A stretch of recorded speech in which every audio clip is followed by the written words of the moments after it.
Hi, it's Jennifer Herron and Bryan Cumming. This is Studio 23 Nashville. We are at the grand piano. So tickling of the ivories today.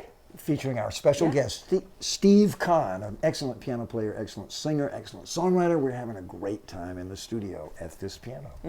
Some name dropping, some great songwriting, some great history in music, and some grooves. Soul. Yeah. We're going to go to Louisiana. Welcome to Studio 23 Nashville with your hosts Jennifer Herron and Bryan Cumming. Today's special guest is Steve Conn. Hello, welcome to Studio 23 Nashville. We are here at the piano. Yeah, it's a little hard for me to keep my seat today. I was bopping around like this a little bit when I walked in because y'all were into the music, full swing, warming up. Steve Conn is with us. And to describe him briefly, Louisiana bred soul. Does that make sense? Yeah. Wow, that's good enough for me. It's the good stuff. Let's put it that way. Tell us a little bit about your roots. You have some deep history. Oh, yeah, well, a little bit. Yeah, it's a lot. Well, I was born a long, long time ago. In a land far away. Well, really, Louisiana is a land far away, and I'm from Louisiana, from central Louisiana, a little town called Pineville, right in the middle of the state. And grew up, I couldn't say it. I guess it was a normal childhood. My father was a musician, though. My father was a jazz swing violinist. He loved Bob Wills, that kind of stuff. But really good, and a great singer. And and I grew up, I took piano lessons as a terrible piano student. But I always loved music, and I always made up songs and wrote poetry and stuff like that, and read a lot. And but my father, he died when I was 11, so I didn't really get to hear him play. And so I always thought he was just some hack country fiddle player. Because people would say, "Oh, you're great." They'd tell me I was great when I was playing in the bars around there. And I knew I wasn't. And they'd say, "And your father was great." So I'd say, "Well, I know I'm not, so he probably wasn't either." But I found some tapes back in the 70s of my father. And I was amazed at how incredibly good he was.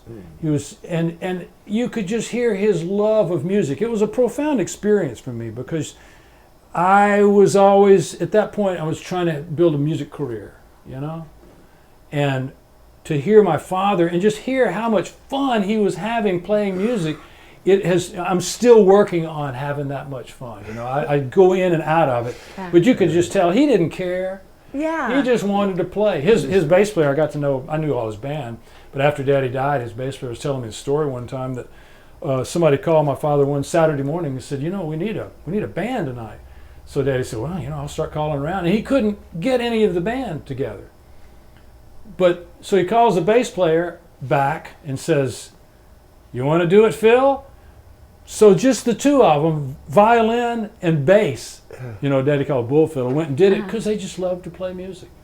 Yeah. So that's my background. I grew up doing that. I went to Louisiana State University, LSU, got a degree in literature. And amazing. It seems like your dad, you said, had some brushes with Jimmy Davis. Is that right? Well, he knew all those people. I actually have a picture of my father, come to think of it, playing fiddle behind Jimmy Davis. And May 23rd, 1959. It was a campaign rally.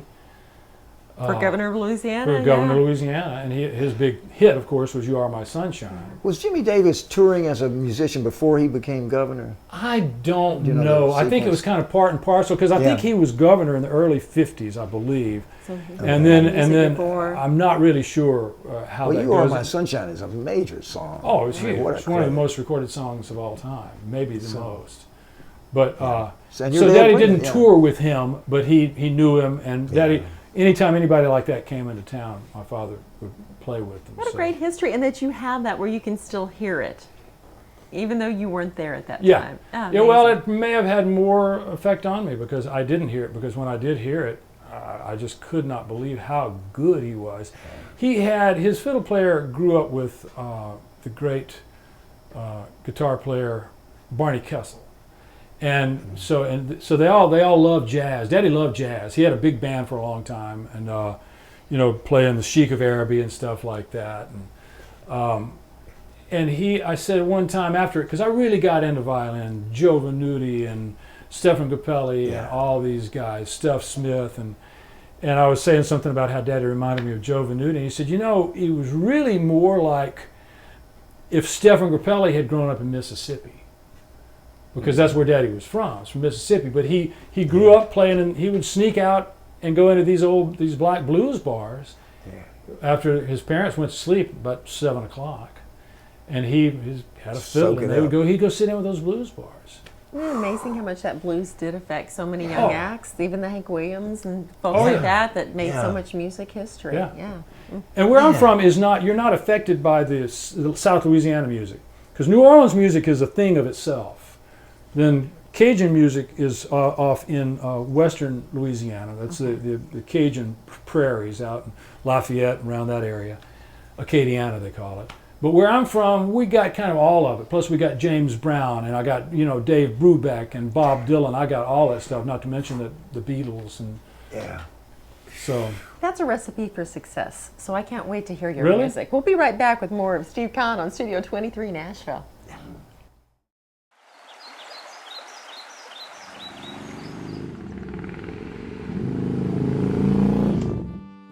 Hickman County, Tennessee. It feels a lot like home, or how home should feel. Come by, sit a spell. Soak in the goodness that inspired Minnie Pearl to write about this special place. Visit Hickman County, Tennessee's hidden treasure. Do you want to win friends and influence people? Don't buy a book. Advertise on Studio 23 Nashville. It's easy. Just contact us at studio23nashville@gmail.com. It is a real treat to be here with Steve Conn. Steve, this song, Polishing Chrome, is loaded with details that I think reveal your background as a literature major. To me, it seems like a novel. I feel like I'm in this character and the details about his career, his condition, his circumstances. Thanks. So, have you had experiences like this character, or? It was a guy I picked up hitchhiking. It was his story. His story. So, did you actually get a lot of words right from him? Well, there's some lies in there, but mostly it's his story. It was just, I couldn't have made anything like that up as far as those guys. Yeah. It was a guy I picked up hitchhiking one day I was going to the ophthalmologist, and I saw him hitchhiking in Lebanon, Tennessee, not Lebanon.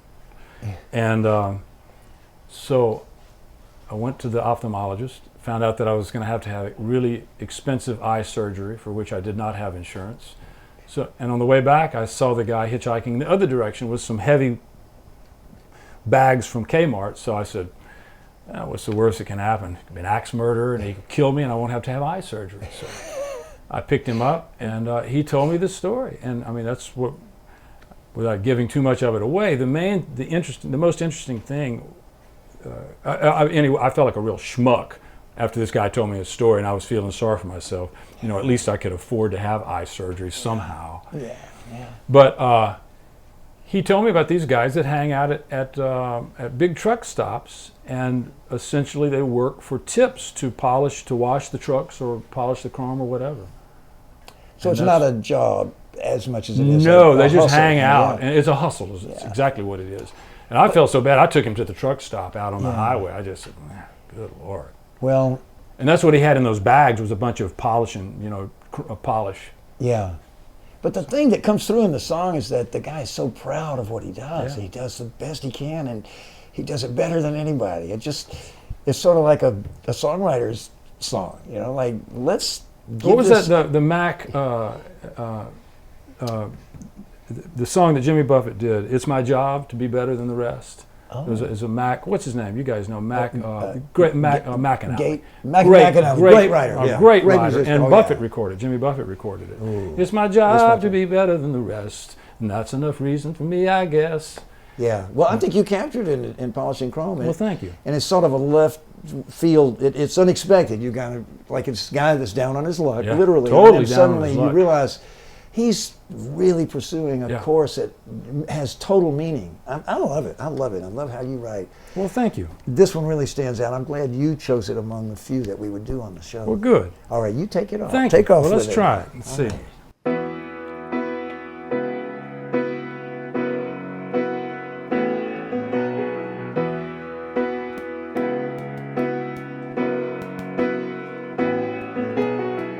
Thanks for the ride, my friend. They're few and far between. I ain't used to walking, but there's no one to blame but me. I got drunk one night and they took my truck away. They say they'd love to give it back, but there's this fine I got to pay. Now I am a carpenter, Lord, I love the smell of wood. That's what I'd be doing right now if I only could. But a carpenter's gotta have his tools, and Lord, my tools are on my truck. I ain't got time to get around and cry about my luck, 'cause I've been working my fingers to the bone, polishing chrome on the big rigs. I love to see them shine. I can tell when they're rolling down the highway which ones are mine. Most guys just laugh at how I treat them like I wouldn't my own. But those guys are just washing trucks, and I'm polishing chrome.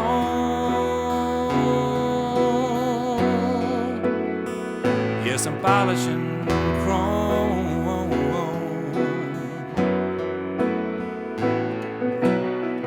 All the truckers like me, 'cause I work cheap and I work quick. When I get through, you can see your face and every lug nut on that rig. Well, if the weather holds just one more month and I can keep from getting drunk, I might just have enough money to go rescue my old truck. Sometimes I think I drink too much, but really who's to say? I only drank enough to help me get through the day. Well, I don't mind working hard and I take pride in what I do, but I'd sure give anything to be back in Baton Rouge. And this might be my only ticket home, polishing chrome on the big rigs. I love to see them shine. I can tell when they're rolling down a highway which ones are mine. If I had a hammer, I'd be halfway home, but I'll do what I got to do. And right now that's polishing chrome. Yes, it's polishing chrome.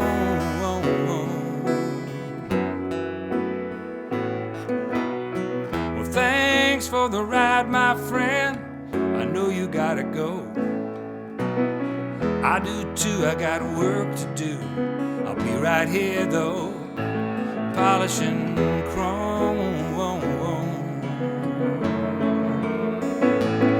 Yeah, I'll be here when the sun comes up and when it goes back down on another day, polishing chrome on the big old rigs as it's fine I gotta pay. Hey, I'll be polishing chrome. I'll be polishing chrome.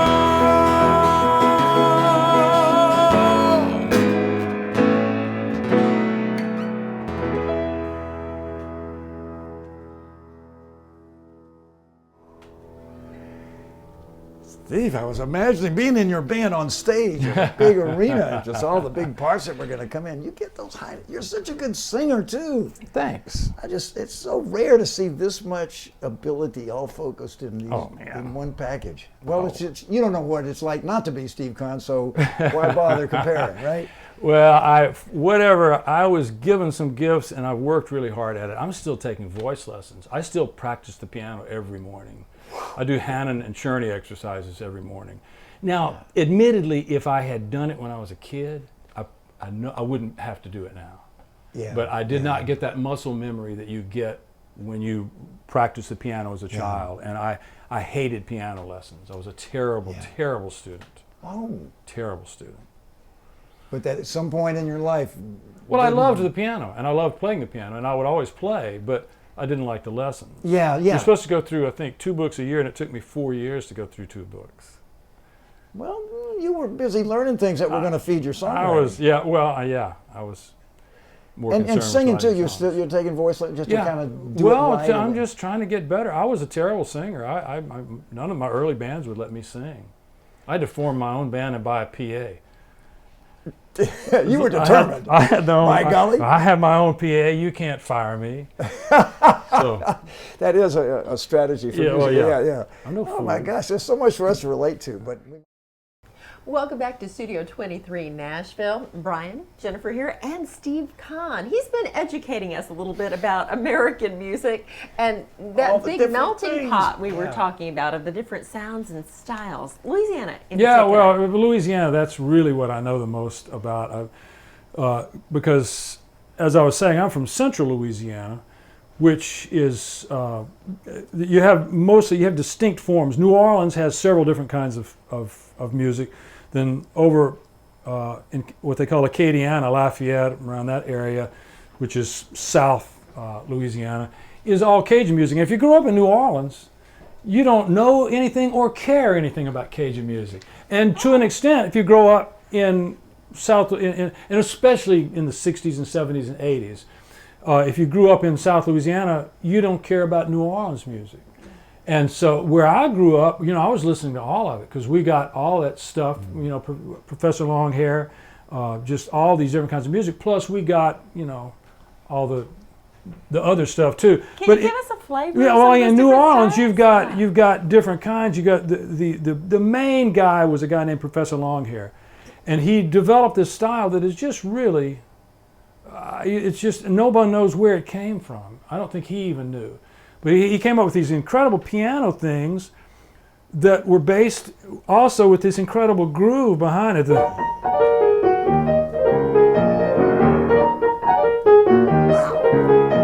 mean, they're all based on this. that mambo, It's the kind of a clave. Latin, Yeah. bass Based line. on the clave, which is the. But you're in New Orleans, so you've got African music, you've got Cuban music, that's all coming into there. It's Caribbean forming a stuff, big yeah. melting pot. And then you had a group, the Meters, which was they were the prime progenitors of the funk.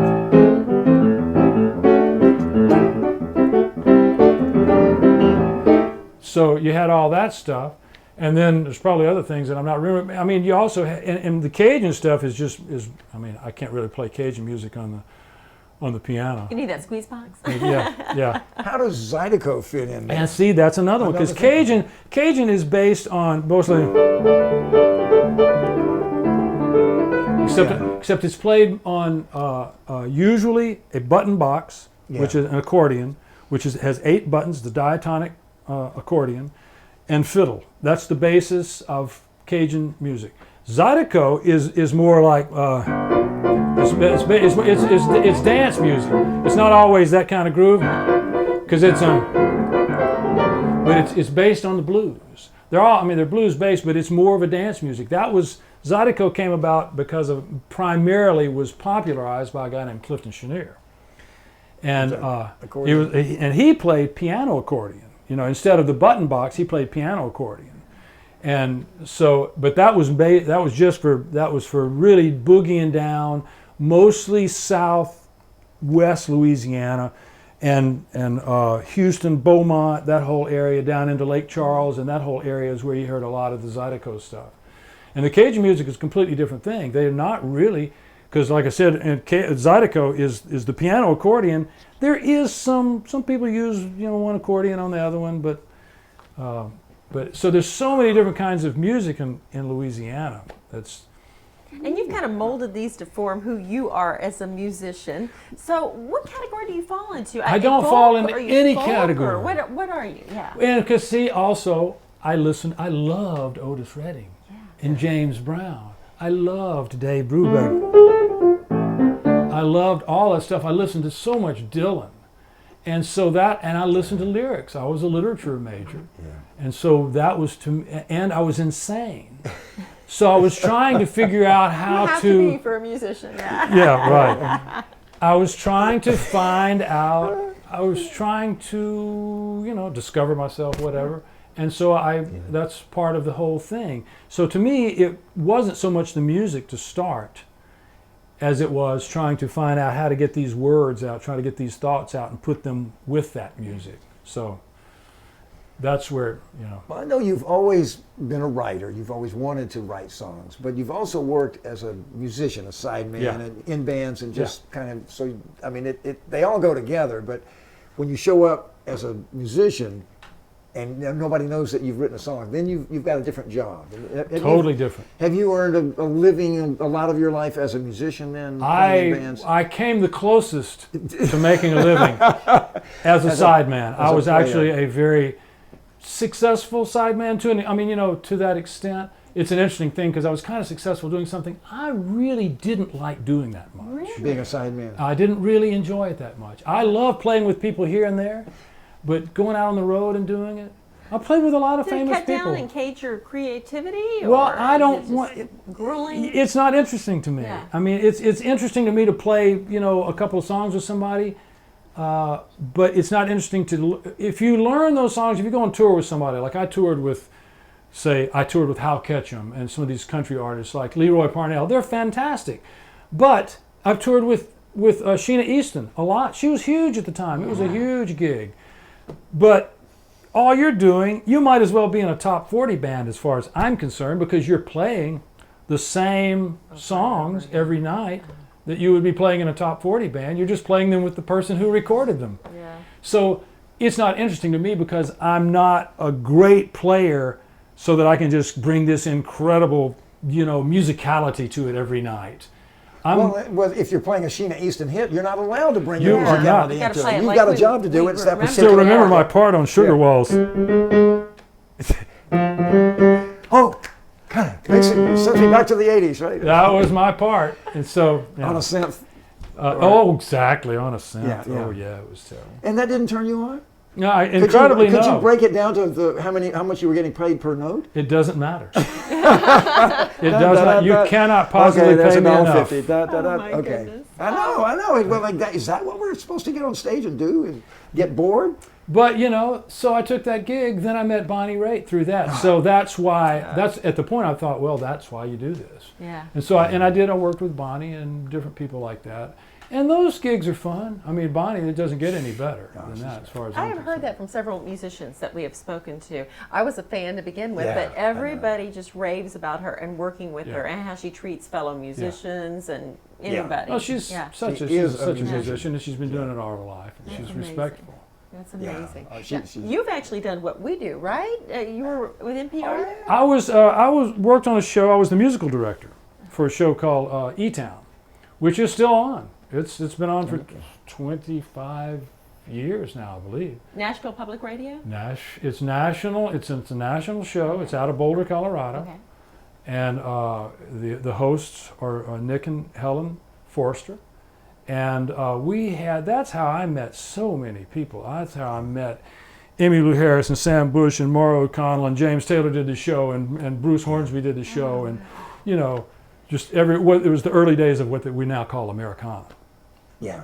Was it in the studio and you could We have did a it band? live in the Boulder Theater. So it was before a live audience. It was a live show. It was a music show, but they were Nick and Helen are the interviewers. Nick is a fantastic interviewer. He was in a group called Hot Rise with Tim O'Brien Yes. at the time. And they we did it, we always taped it live. They still tape it live. And just so would be responsible for getting all the music together every week, because we would usually have 3 different musical artists. Michelle Shocked. 30-minute show? Or You know, we taped about an hour and a half, and I think they brought it down to an hour. It was an hour show. There was a lot of music. Yeah. And it was environmentally based, so we had a lot of environmental people on there. So Nice. it was really fun. Very Did that for 2 years. And that was the most fun as a sideman I've ever had, because it was different it's people different every time. Yeah. every week. And musical quality. Was Levon Helm ever on it? No, but I did get to play with Levon. I got to play accordion with Levon on the Wait. That was one of the high points of my life. Oh, where? At the Ryman, Oh, right here in Steve. Nashville, Tennessee. Oh, the Ramble at the, is that what it was called? It was before that. It was before that. I don't know. There's a lot of people on stage, but Yeah. that's actually on the YouTubes. That's amazing. Do you ever do that? Google yourself? Oh no, I would never do that. Yes. Don't be ridiculous. I think it's wonderful. No. And sometimes you don't know people have captured something on you, and you're like, where did this come from? Oh, Yeah, that's and what I'm we looked afraid like of. back in the 70s and 80s. Oh, yeah. thank God they Okay. didn't. Thank God Facebook wasn't here in the 70s. Oh. I love Oh, it. Incriminating. Can't get away with anything. Yeah. We'll be right back with more of Steve Conn, Bryan, and myself over here in Studio 23, Nashville. Straighten up and find a right. Now available, Come Out Swingin', the new CD by the Bryan Cumming Jazz Quartet.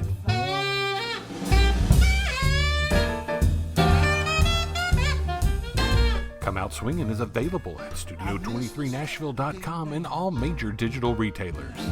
Say, come out swinging. Come Out Swingin' by the Bryan Cumming Jazz Quartet. Get yours today. Be the envy of the neighborhood. Make your friends jealous.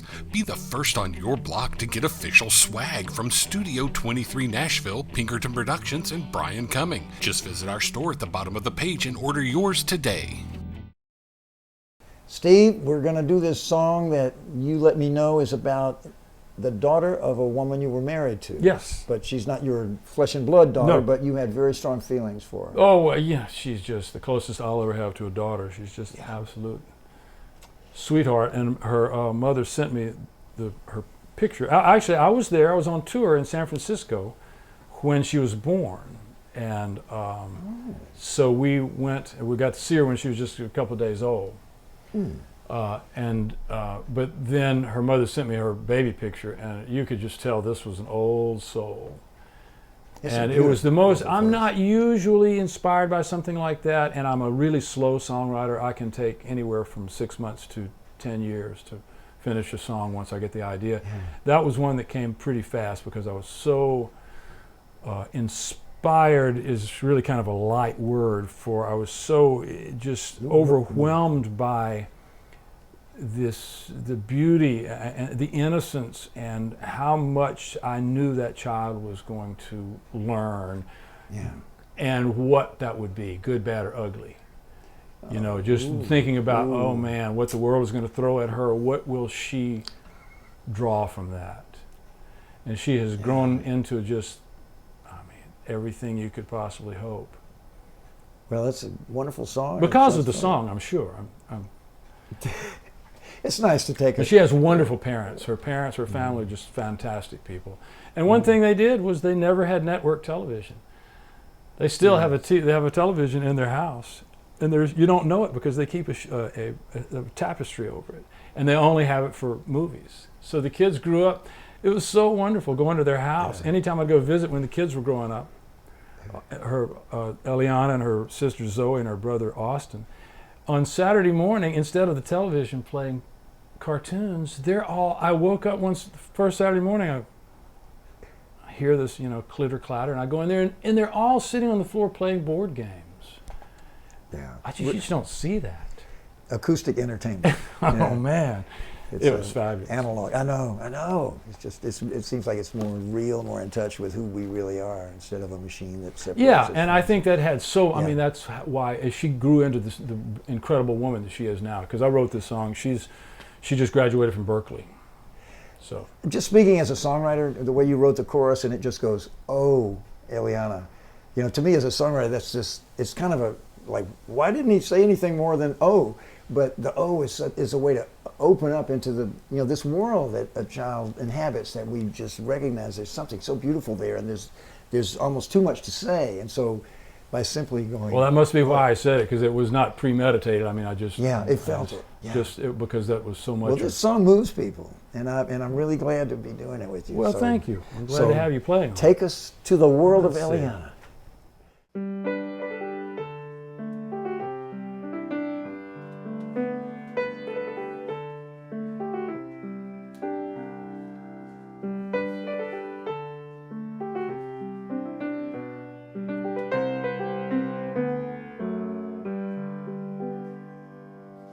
I see this child lying in your arms, laughing at our crazy world. Everything's funny and bright and new to this little angel girl. She doesn't care if the phone don't ring. She doesn't care if it rains. She couldn't care less if Pope Francis runs off with the King of Spain. Eliana, lend me your eyes, let me see what you see. Oh, Eliana, no one has told her she ought to be thin. No one has broken her heart. No one has told her that she's just a woman. She's not afraid of the dark. No one has told her that love can't last, or the dreams don't ever come true. And no one has told her that people are strange if they don't look just like you. Eliana, lend me your eyes, let me see what you see. Oh, Eliana,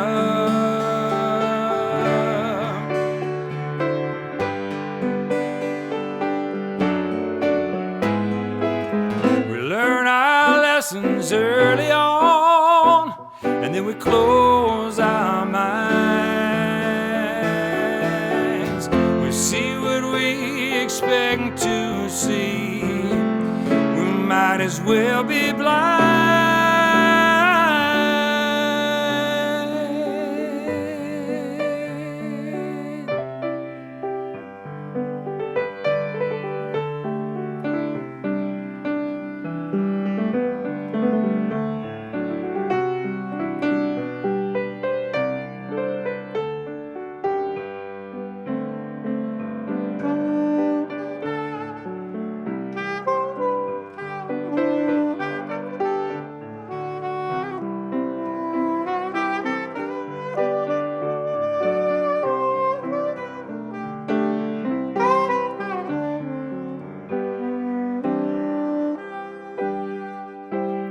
There's so much to know about life on earth, such a delicate balance to find.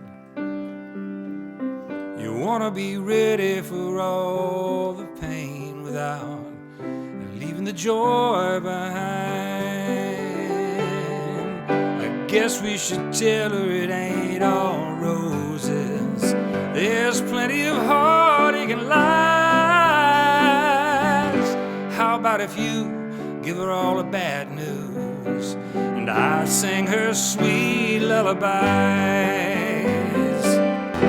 Eliana, lend me your eyes, let me see what you see. Oh, Eliana, oh, Eliana.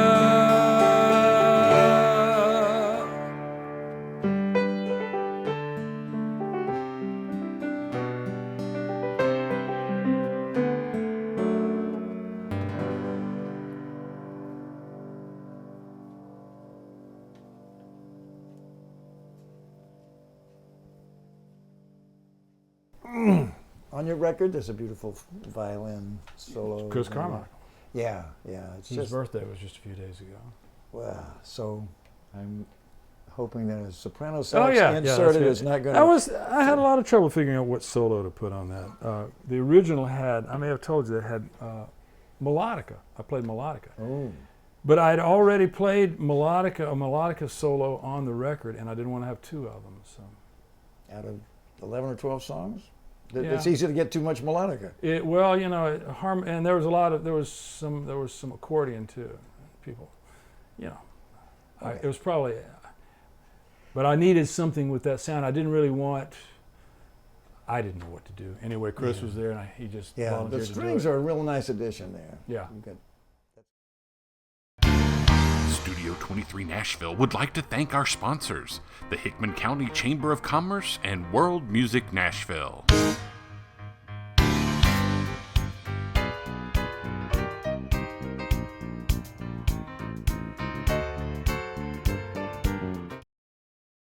Very happy to have Steve with us. We've got a lot of stories about Louisiana, Colorado, Nashville, lots of places. Did you ever play overseas? Where is that? I've toured. I've toured a few times. My first tour of Europe was with Albert King, the great blues guitarist. Whoa! So what key does he like to play in? He liked. God, that's a good question. I think A. I think A. A because his guitar was tuned. I can't remember. The guitar player figured out what it was. It's either E or A. Now, I played with Gatemouth Brown. Yeah. Gatemouth Brown only played in the key of E. He would With a put a capo. capo. If you played an E flat, he would just put the Really? capo on the 11th fret. And so it was incredibly out of tune on the 11th fret. Did you play with Gatemouth? Yeah, I toured Now, with Gatemouth. would you say Gatemouth is a little more of a jazz-flavored blues player? Oh yeah, we did That these. was my impression.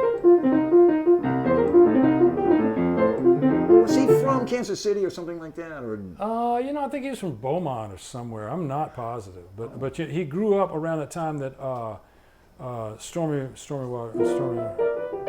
T-Bone Walker. oh yeah, He grew real and Texas so, stuff. Yeah, so it did that real Texas. So his early stuff from the late '40s was real jazzy, big band stuff with Gate playing, guitar, Big stuff. playing a solid body guitar on top of it. And But then he Albert also, is a more of a straight ahead. straight blues. Was he man. from the Straight Delta blues. or something? He's or- from Mississippi. Yeah. That Straight area. blues. So So we did a tour of Europe. That was 1980, I believe, and that was mostly Scandinavia, I believe. Some But we festivals? played Royal Albert Hall and in London and because he's a big name, appreciated pretty much oh yeah, over yeah, there. yeah. Was it a quartet? You were No, man, it was like an 8-piece band, Oh, my big horn goodness. band, big, piano. He had another electric guitar player, and I think 4 horns. I remember three or 4 horns. Yeah, it was a big. Did you help put it together musically? Or? Oh Lord, no! okay. I just tagged along. It was not a good experience. Oh, So so I'm really incredibly glad I got to play with him. yeah. It's one of those things I tell people and They can- brag about, but Say- I really shouldn't have been there. It was, but that was the first time. And then I toured a lot with my friend Sonny Landreth, great guitar player, and we toured a bunch of times. You were telling me before that you went to school. Was it with Sonny? No, it was Mike Doucet. I'm sorry. Yeah, Okay. Yeah, my- Sonny, you met in the 70s, but he's from Louisiana. Sonny and Michael Doucet of Beausoleil, which is the biggest Cajun band of all time, probably. And Zachary Richard, who was a huge star back in the 80s and 90s, and still putting out records, and Sam Broussard, one of the best guitar players you'll ever hear, all graduated from Lafayette, Louisiana high schools the same year. It's really an amazing thing to me. These guys are so different and yet so incredible. But Sonny and I met the same time I met Sam Broussard in the summer of 1975 in Colorado, actually. I moved up there because I just heard about the great music scene and to get away from the heat in Louisiana. So, And Oh, Sonny has brilliant. made a thing out of slide. I mean, that's his, Sonny is. I don't know if you've Sonny, heard of him, but he's one of these amazing players. he is the standard. I mean, he's just created a thing that no one else can really do. Right. And he's He's good. all over your album. You know, and, Yeah. and it's a chance to hear what Sonny These sounds like. CDs? Yeah. He'll hit a note and it starts to change, like as if he's going, wow. You know, it's like he's singing. Well, He's got so much control over the instrument, and he's so expressive. Yeah, he has totally created a totally different style, and he's really, I mean, he's the kind of guy who hangs out with Eric Clapton and Mark Knopfler and people like that. But that we toured Europe, he's actually going back there. He's playing with Jimmy Buffett there and doing some dates with his band in Poland this summer. But I haven't been back to Europe, I haven't been there in years. I think the last time I was there was Paris. But Sonny is doing a new record that you're involved in. It just came out, and we actually, that was really fun. We did two, it was a live album, which is terrifying, especially when you're with the caliber of these musicians. Sonny Landers is as good as it gets. Sam Broussard is as good as it gets on regular guitar, and me. And a fabulous rhythm section. The drummer and bass player are just fabulous, but it was really terrifying. The first set was acoustic with me just playing accordion, and that was some of the most fun I've had ever playing. It was just getting to play blues accordion. You just don't get to play that anywhere else. And the second set was the usual Sonny show, which is, you know, kind of rockin' Cajun-ish, Zydeco-ish. They call him the king of Slideco because he has made this whole style of music.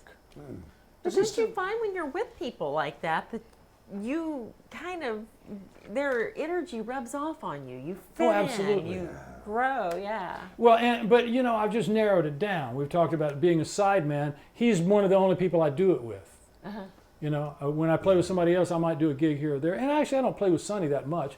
He plays in my band sometimes, and it's so fun because he has to kind of do my thing.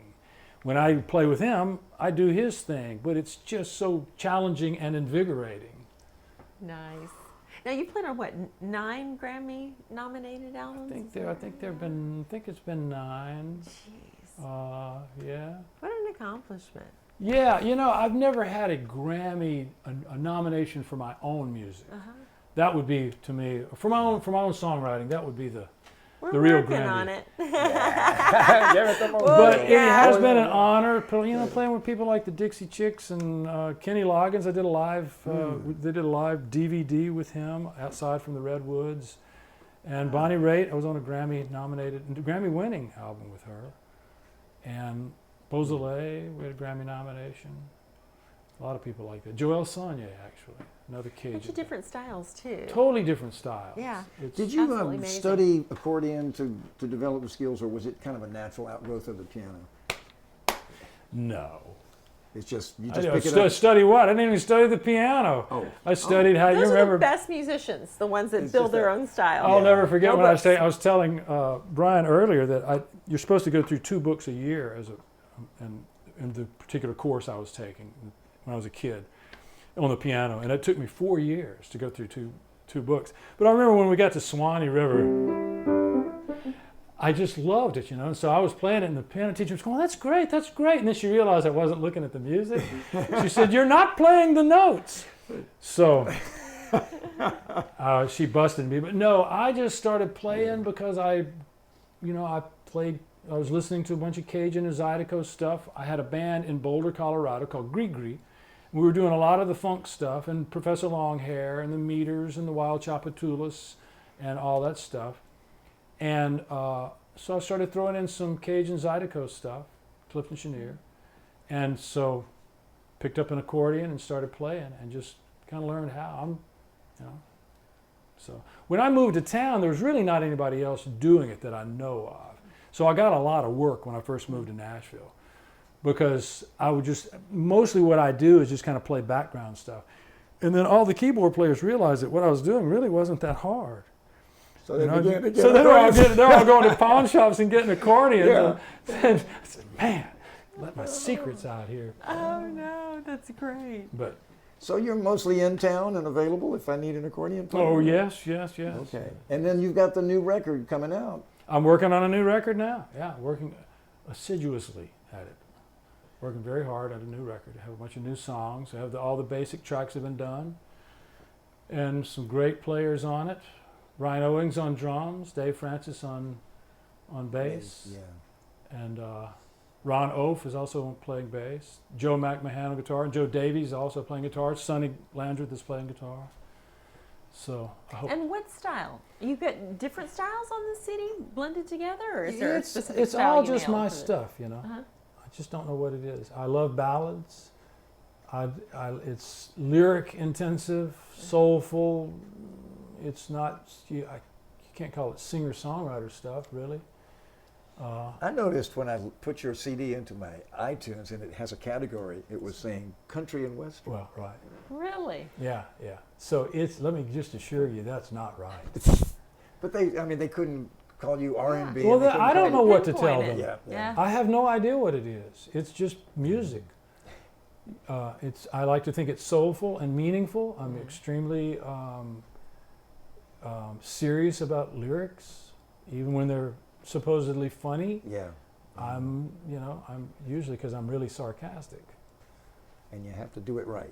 You have to do it right. I work really hard on lyrics, and I work really hard on the music, but the music comes much more naturally. Music. Yeah. And these are your previous CDs then? Beautiful Dream Yes. and a self-titled one as well? Yes. Okay. Yeah. Very nice. Yeah, the new one it'll be a while. I'm still working on it. It's gonna take You me can a do while. graduals. Now they've got all these downloads. So I'll see where people release a single, then another single, then another single, and it kind of adds up to an album in the end. I could do that, but my demographic is not so good with the downloads. Yeah. Well, have you heard that cassettes are making a comeback? What's that? Oh yeah. Cassettes. Yeah. There was a big news story on this the other My day. my very first album in 1984 was only released on cassette. Really? Yeah, so my So you're after producer, the 8 the tracks. producer I was talking about, I told him that the other day. I said, man, cassettes are coming back. He said, really? I got a warehouse full of them. They are. It is great. Yeah. So if you can find a player. Yeah. His dad's music was on tape. Oh, I right? still have a cassette Yeah, player because there I we still go. have some stuff on cassette. That's good stuff. We got more with God, Steve Steve, Conn this is coming up on Studio 23 Nashville. Yeah. Straighten up and find a right. Now available, Come Out Swingin', the new CD by the Bryan Cumming Jazz Quartet.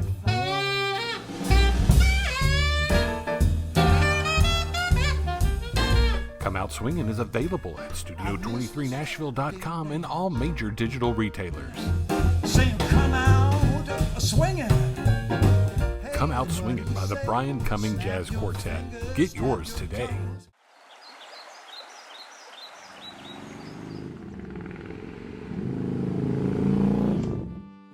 Hickman County, Tennessee. It feels a lot like home, or how home should feel. Come by, sit a spell. Soak in the goodness that inspired Minnie Pearl to write about this special place. Visit Hickman County, Tennessee's hidden treasure.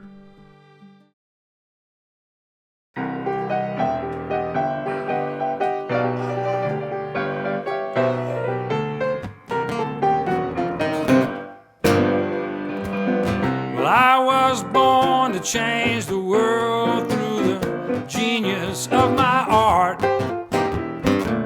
But lately I have realized that time is running short.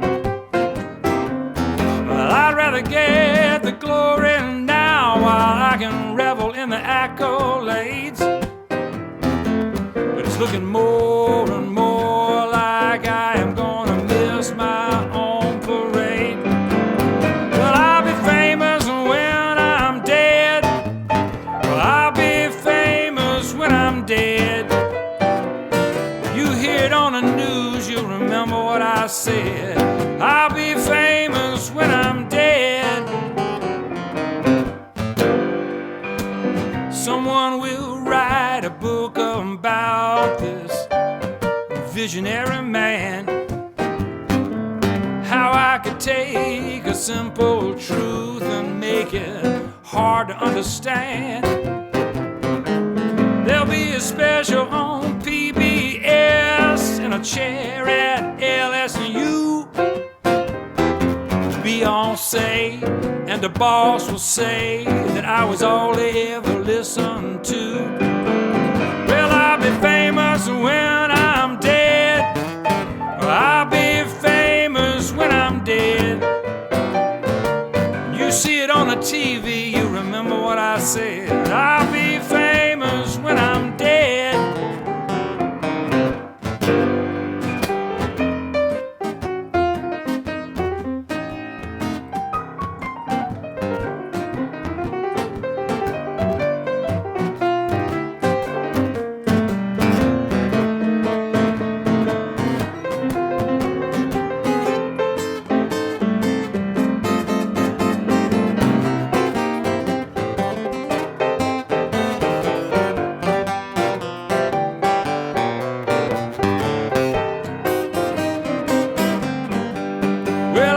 There's still the chance I will get my props before my final bout. But just in case I have hedged my bets, I guess you know that by now. Well, thanks again for dropping by. I really hope you come back soon. I gotta run, I guess you heard there's a cleanup on aisle 2. Well, I'll be famous when I'm dead. I'll be famous when I'm dead. When you hear about the movie, you'll remember what I said. I'll be famous when I'm dead. When you hear about the All-Star Grammy-winning box set tribute DVD, you'll remember what I said. Well, I'll be famous when I'm dead.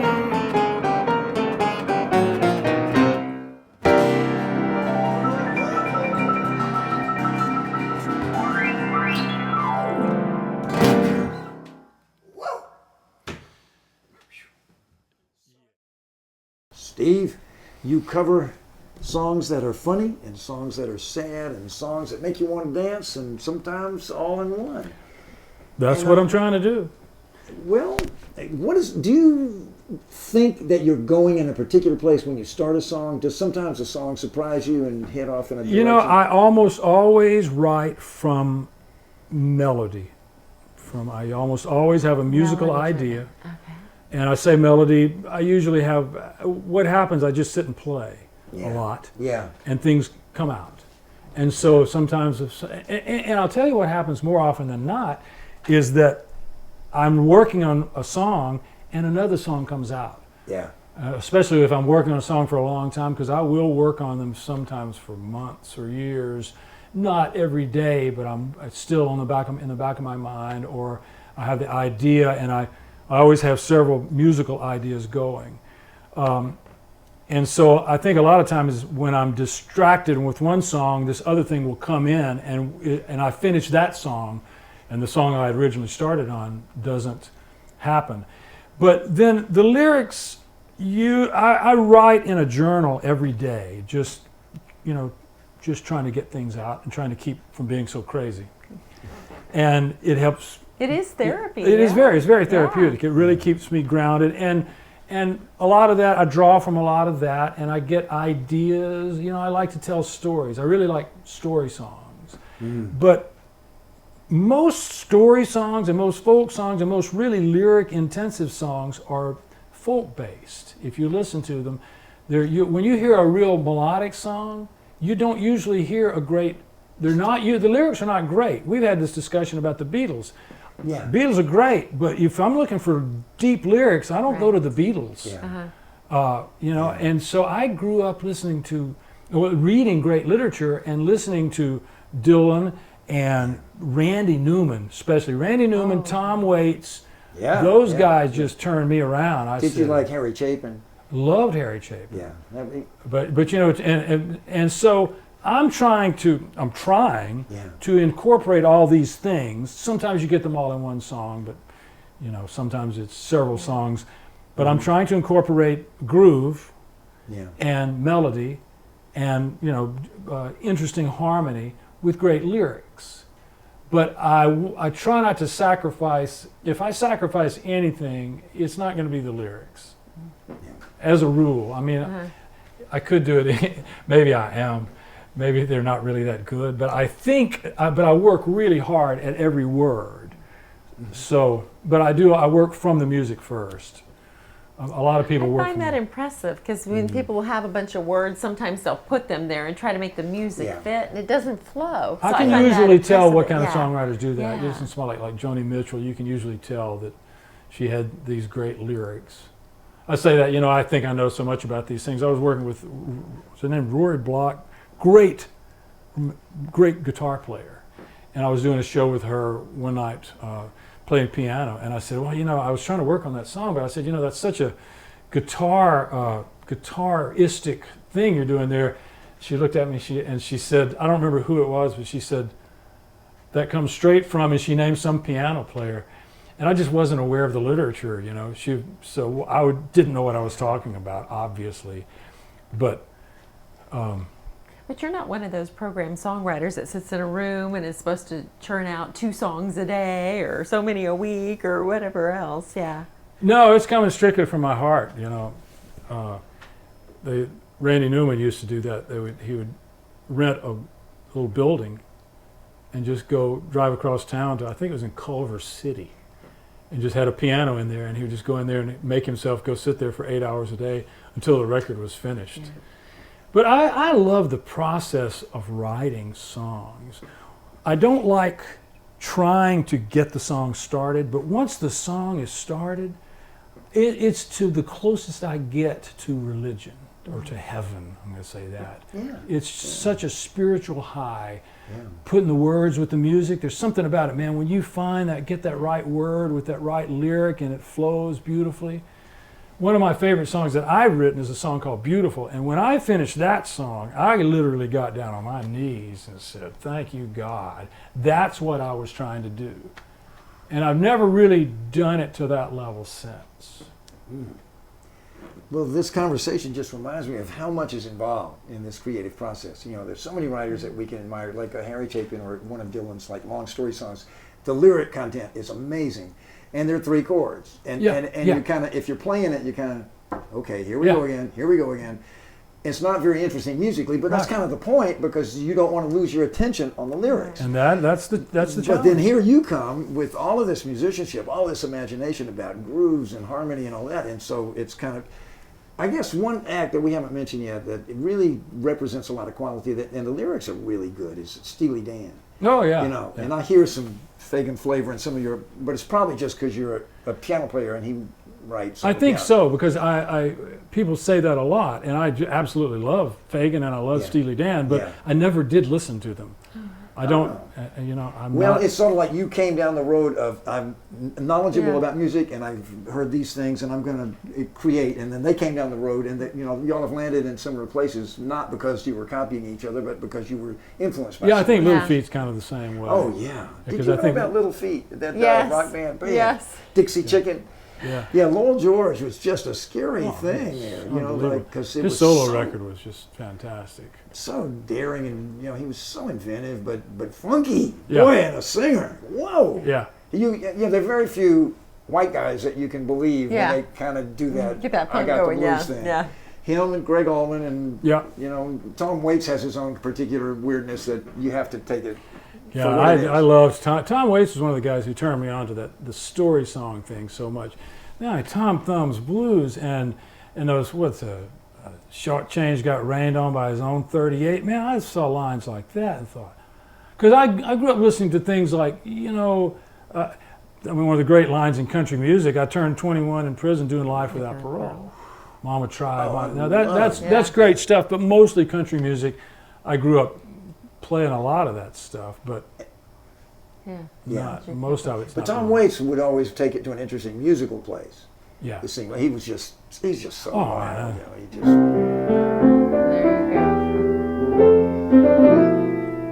There you That's Tom Waits. Please call me baby. go. I love it. Oh, man, that kind of stuff, just great. I got to see Tom Waits at a club in Atlanta in the early 70s. I didn't know who he was. I just went and went, wow, this is cool. He had himself, he had a drummer that was playing nothing but brushes on a snare, and he had a trumpet player doing like music stuff. Classic. Like, it was so out there. These are guys he took on the road. This is what he chose to put together for his band, and it was just Well, that's the loaded kind of with it. stuff, man. I just hearing that kind of stuff. I want to move people. Yeah, I want people yeah. to think. But that's the challenge. If you get them to think too much, Yeah. then It is. I It had is a- a challenge. That's like your role in life is to bring together the thoughtful lyrics with the music that actually oh man, moves John into Prine. Yeah. Look at those lyrics. They're so simple, and yet they move you so Yeah. deeply. Yeah. You know, I had a publisher in Nashville tell me, this is a big moment for me. And I'm not going to say a big moment in a good way, but this is toward the end of my trying to shop my songs in Nashville. And she said, the problem with this stuff is I think you're trying to say something. The problem with this stuff is you're trying to say something and I don't think anybody wants to hear it. And that was heartbreaking to me. Just because I just thought, well, if that's the way she feels, these are not the people I'm interested in trying to reach, because I'm trying to reach people. Yeah. I'm trying to communicate. Yeah. I'm trying to get people to help me figure out why I'm crazy. And that's tough too for a musician in some venues, because some venues are loud and rowdy, or they're hopping around Yeah. dancing or doing different things. So to grab that And attention, those are hold that's it, the and job. break That's through. the musician's work environment. And that's why I'm talking about being a side man, all of those other things. That's why I quit doing that. I just won't do it. I only will play in a listening room. I can't wait. That's What's why I your don't work website, very by the way, Steve? Well, interestingly enough, steveconn.com. CONN. That's right. Easy enough. Get steveconn.com. connected. Check it out. Can't wait for the new music. Thanks for joining us here on Studio 23. Thank you Nashville. so It's been a much great for having pleasure. me. It's been a joy. Amazing.